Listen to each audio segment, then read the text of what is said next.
కలశం మీద పెట్టినటువంటి కొబ్బరికాయని ఏం చేయాలి?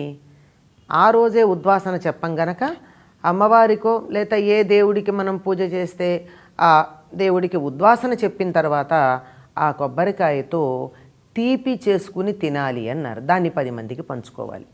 అసలు ఏదైనా ఏ ప్రసాదమైనా ప్రసాదం ఎప్పుడవుతుంది అంటే దేవుడికి నివేదన చేసినంత మాత్రాన ప్రసాదం కాదు. దేవుడికి నివేదన చేశాక ఆయన అనుగ్రహం దాని మీద ఉంది. అది పరిపూర్ణమైన ప్రసాదం ఎప్పుడవుతుందంటే ఇంకొకళ్ళకి పెట్టిన తర్వాత అవుతుంది. కనీసం ఒక్కళ్ళకన్నా మనం పెడితే అది ప్రసాదం. గుడికి పెడతాం, కొబ్బరికాయ కొడతాం, కొట్టినటువంటి కొబ్బరికాయలో ఒక చెక్క మనకిస్తాడు పూజారి.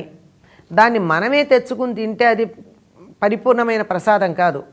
దాన్ని కనీసం ఒక చిన్న ముక్కైనా ఇతరులకు పెట్టిన తర్వాత మనం తీసుకుంటే అది పరిపూర్ణమైన ప్రసాదం అవుతుంది అని పెద్దలు చెప్పేటటువంటి మాట.